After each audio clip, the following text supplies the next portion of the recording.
देशामधली एकंदरीत जी परिस्थिती आहे ती सगळी बघता एकीकडे लोकशाही डुबवण्याचं, दुसरीकडे सर्व क्षेत्रात मक्तेदारी, ज्यात आर्थिक क्षेत्रही दूर राहिलेलं नाही, विद्यापीठं कशी काबीज केल्या जातात आहे, कशी बळकावल्या जातात ते आपल्या सगळ्यांच्या समोर आहे. आणि या संपूर्ण प्रक्रियेमध्ये काँग्रेस पार्टी ज्या पद्धतीने लढत आहे त्या पद्धतीला आणि त्या विचारांना आणि त्या नेतृत्वांना, त्या पक्षाला बळ देणं ही आता सर्व स्तरातून एक मागणी आणि एक भूमिका बनत आहे. आणि या बनणाऱ्या भूमिकेच्याच अनुषंगानं आज काँग्रेस पक्षामध्ये अमोल महाडिकजी हे काँग्रेस पक्षात प्रवेश करीत आहेत. श्री महाडिक हे पेशाने पायलट आहेत. पायलट म्हणून त्यांनी दीर्घ सेवा ह्या दिलेल्या आहेत. ते एका सामाजिक क्षेत्रामध्ये संबंधित मोठ्या परिवारातले घटक आहेत. त्यांचे जे आजोबा आहेत हे आजोबा काँग्रेसचे होते. आज सकाळी त्यांना प्रवेशाच्या संदर्भात बोलत असताना त्यांचा भाऊक चेहरा आणि त्याच्यावरचे हावभाव विचारत असताना त्यांना तुम्ही भावनिक का आहात हे जेव्हा विचारलं तेव्हा आमचा परिवार, आमचं घर हे काँग्रेसचं आहे आणि आज मला माझ्या आजोबांची आठवण येते की जे काँग्रेसच्या विचारातून हे जगले वागले. त्याचाही त्यांचा असणारा उल्लेख हा कुठेतरी ते काँग्रेसचेच आहेत आणि त्याच विचाराचे आहेत आणि आपण आपल्या वाडवडिलांच्या पक्षात योगदान देणार आहोत अशा प्रकारची त्यांची व्यक्तिगत भूमिका आणि भावना एका बाजूला आहे. राहुल गांधींचं नेतृत्व, राहुल गांधी ज्या पद्धतीने मुद्दे आणतात ते तर आहेच आहेत.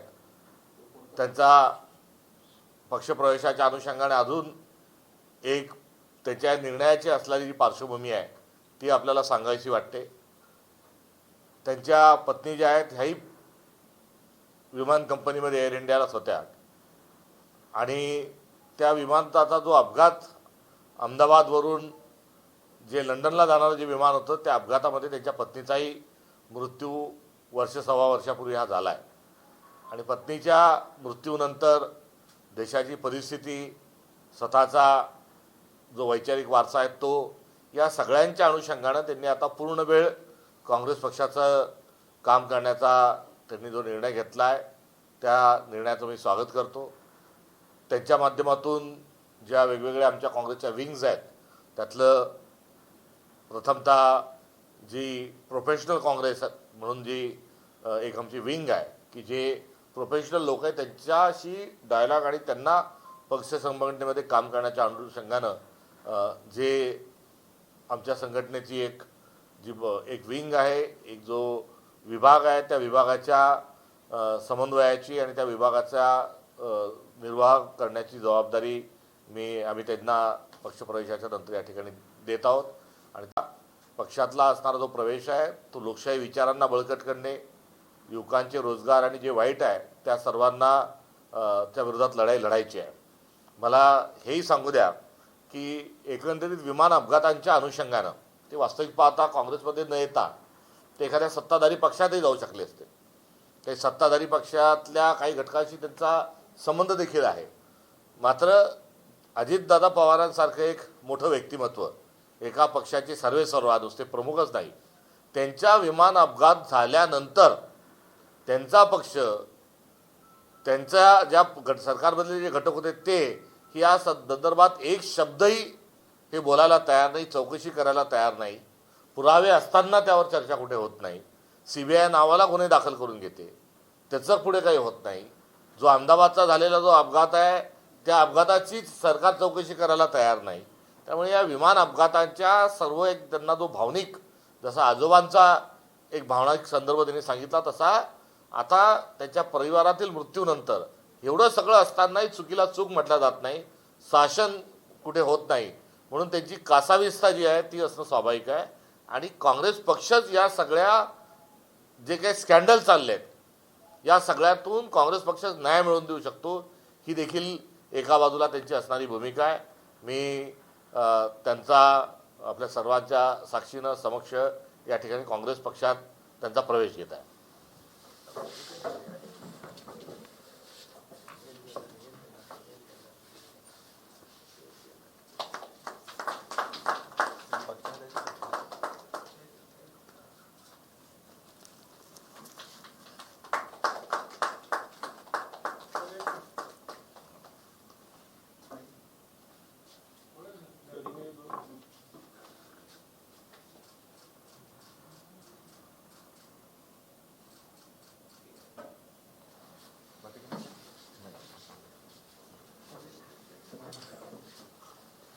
त्यांच्या समवेत एअर इंडिया या अग्रगण्य विमान कंपनीचे जे पायलट संघटनेचे जे अध्यक्ष आहेत ते देखील महाराष्ट्रातल्या मुंबईतल्या ते देखील या ठिकाणी आहेत. मी त्यांनाच त्यांच्यासोबतचे सहकारी आणि त्यांची मिशन आणि पक्षामागच्या येण्याच्या भूमिकेसंदर्भात त्यांनाच मी सूचना करतो की त्यांनी या ठिकाणी आपलं मत व्यक्त करावं.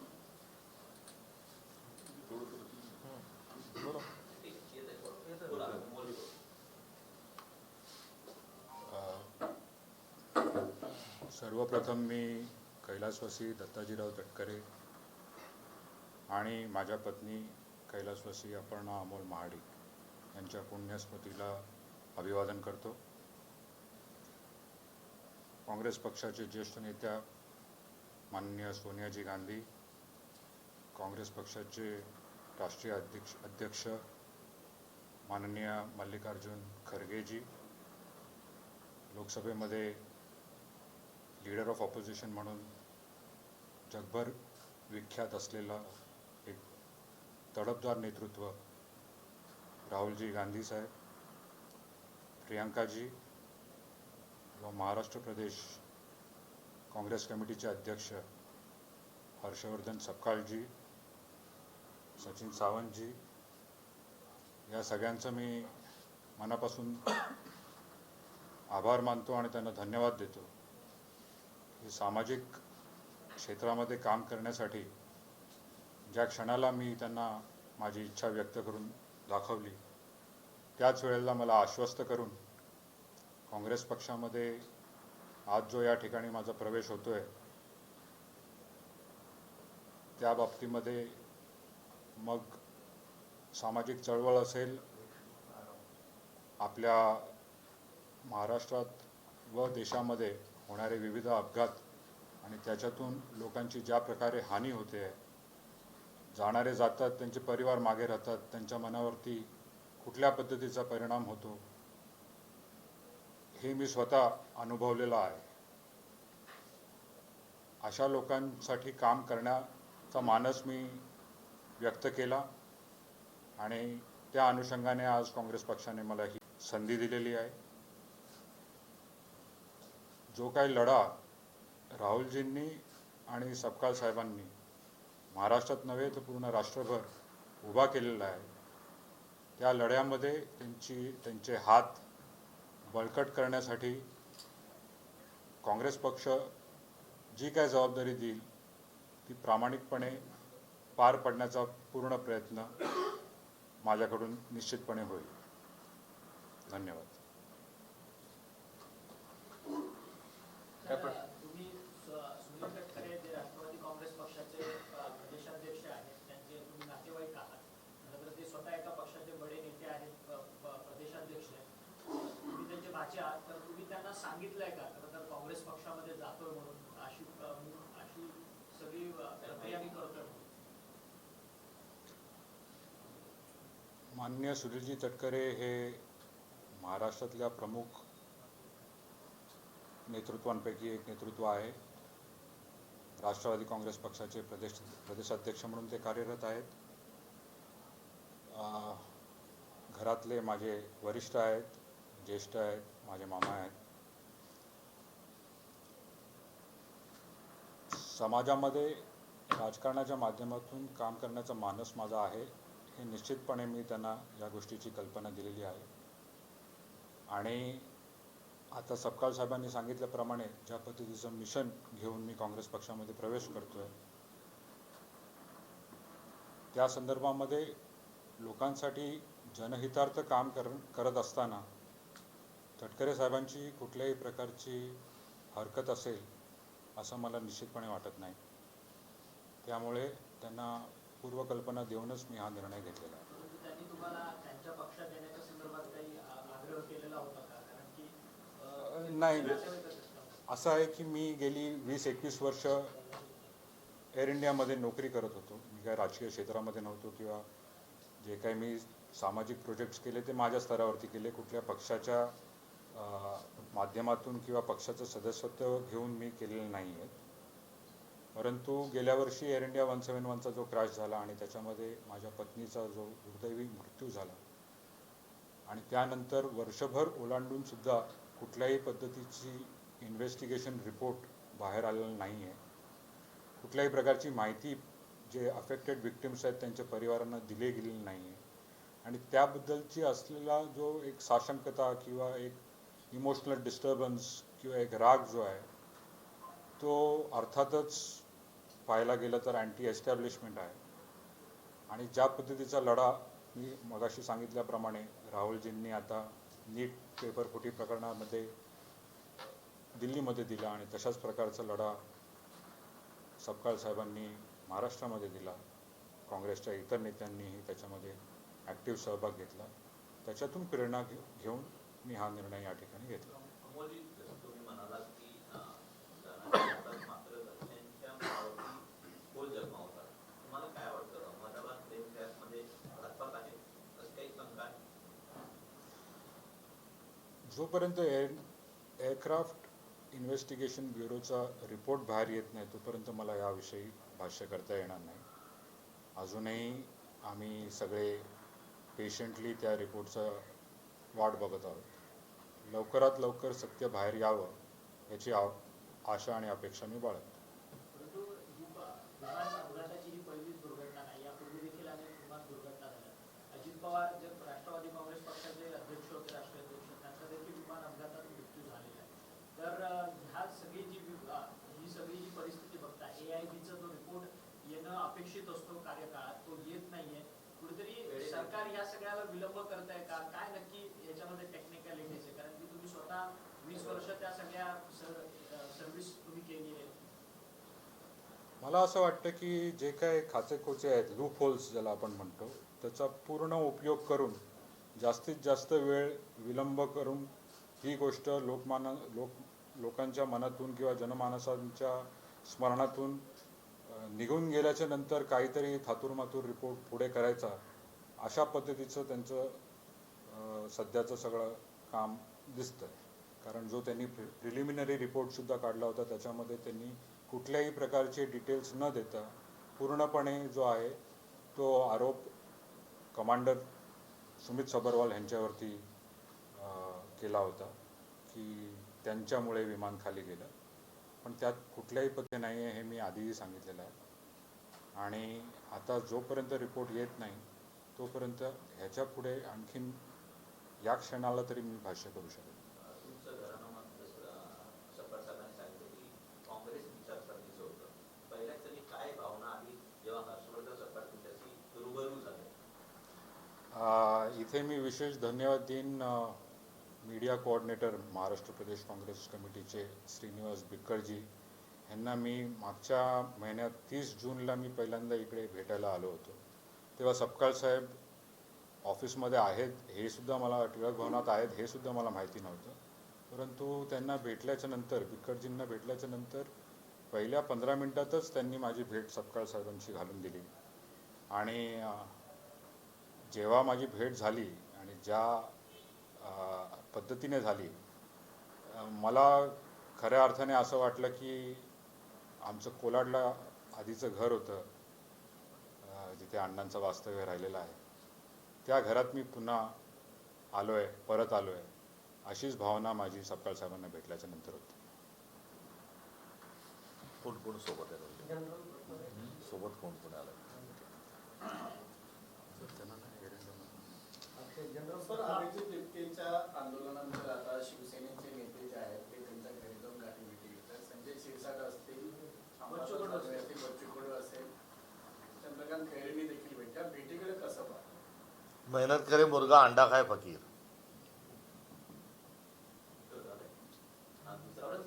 सर, या सगळ्या संदर्भात आता म्हणजे चढाओढ निर्माण झाली आहे का? कारण की उद्धव त्या ठाकरे या मनीत सगळं आलं.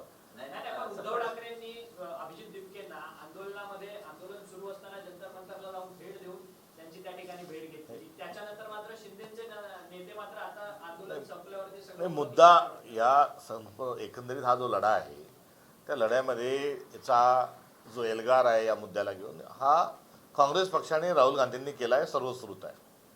छात्रवृत्ती घेऊन या कार्यक्रमाच्या आधीपासून मागच्या संसदेमध्ये राहुल गांधींची भूमिका, झेनझी आज ज्याचा एक फार परवलीचा शब्द वापरला जातो, त्यांच्यासोबत डायलॉग, राहुल गांधींनी त्यांच्याशी भेटणं, हे सगळं सुरू असतानाच कोर्टाच्या एका वर्डिक्टच्या नंतर एक पार्टी जन्माला आली.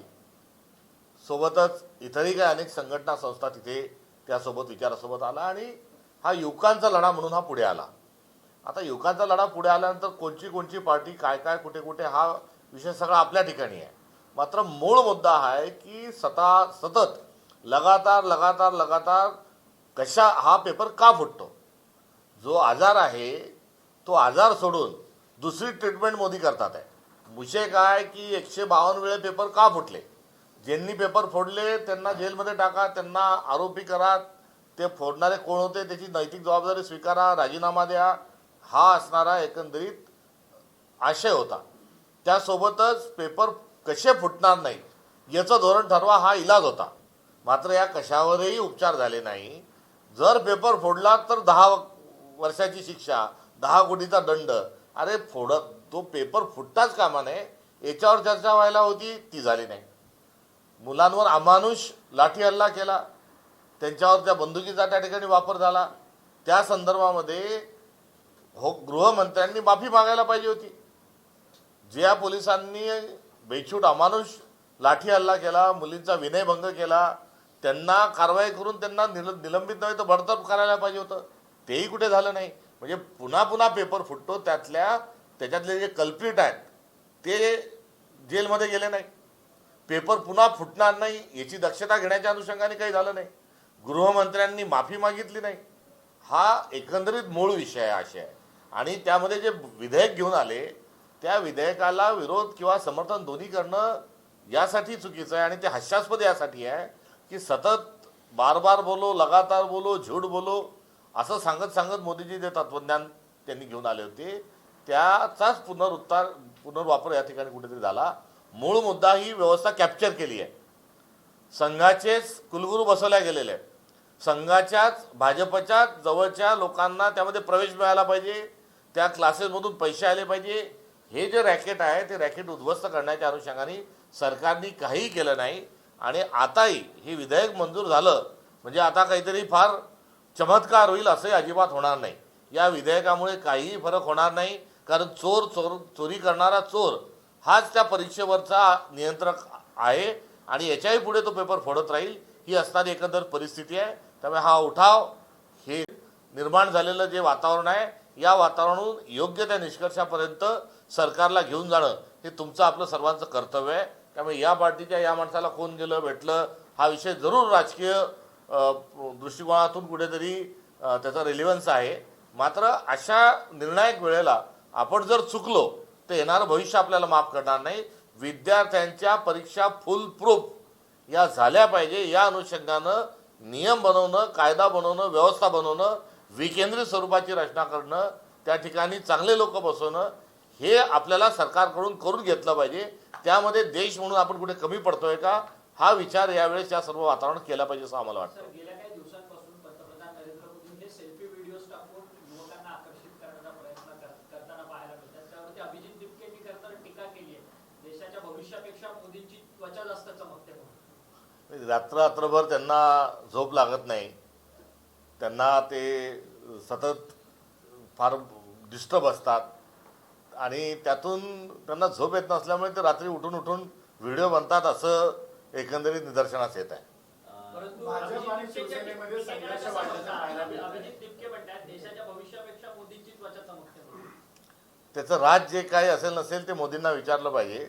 त्यांची तुकतुकणारी जी कांती आहे ती कोणत्या साबणामुळे आहे का काही कोट्यावधीचं दररोज काही कोटीचे ते मशरूम खातात त्याच्यामुळे आहेत अशी पण एक जी गॉसिप आहे त्याचाही खुलासा या निमित्तानं झाला पाहिजे.